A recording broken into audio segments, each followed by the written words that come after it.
പ്രിയമുള്ളവരെ, എത്ര നാൾ നമ്മളിങ്ങനെ കഴിയും? നാളെ പഠിക്കാം, അടുത്ത ആഴ്ച പഠിക്കാം എന്ന് പറഞ്ഞിട്ട് ഇങ്ങനെ ലോട്ടറി കച്ചവടം പോലെ നാളെ നാളെ എന്ന് പറഞ്ഞിട്ട് നമ്മളെ തന്നെ നമ്മൾ എത്ര നാളിങ്ങനെ പറ്റിക്കും?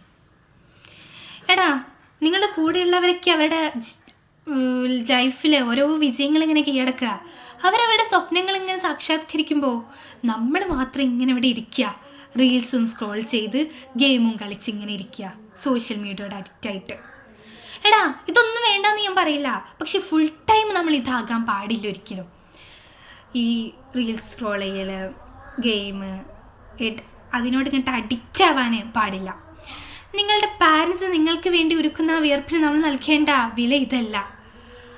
നിങ്ങൾക്ക് ഭാവിയിൽ അത് മനസ്സിലാകും. നിങ്ങൾ ഭാവിയിൽ ഇങ്ങനെ പറയും, എൻ്റെ ടീച്ചേഴ്സ്, എൻ്റെ പാരൻസ് പറഞ്ഞത് കേട്ടാൽ മതിയായിരുന്നു, അന്ന് എനിക്ക് പഠിച്ചാൽ മതിയായിരുന്നു എന്ന് നമുക്ക് ഭാവിയിൽ തോന്നും. അതപ്പോൾ ഇല്ല തോന്നേണ്ടത്, അത് ഇപ്പോൾ തന്നെ നമുക്ക് തോന്നണം. നമ്മളിപ്പോൾ തന്നെ അത് മനസ്സിലാക്കണം. എന്നിട്ട് തെറ്റ് തിരുത്താൻ നമ്മൾ തയ്യാറാകണം. എടാ, നിങ്ങളുടെ ഓരോരുത്തരുടെ ഉള്ളിലും ഒരു സിംഹം ഉറങ്ങിക്കിടക്കുന്നുണ്ട്. ആ സിംഹത്തോട് എഴുന്നേൽക്കാൻ പറയുക. എന്നിട്ട് നിങ്ങളുടെ തെറ്റ് തിരുത്തി, ആ അലസതയോട് പൊരുതി, ആ മടിയോട് പൊരുതി നിങ്ങൾ വിജയിക്കടാ. നിങ്ങൾ വിചാരിച്ചാൽ നിങ്ങൾക്ക് കഴിയും. നിങ്ങൾ ആ പുസ്തകം ഇപ്പോൾ തന്നെ എടുക്കുക. തലവേദനിക്കും, ഉറക്കം വരും, ഒന്നാ ഫോൺ എടുത്ത് റീൽസ് സ്ക്രോൾ ചെയ്താലോ എന്ന് നമുക്ക് തോന്നും.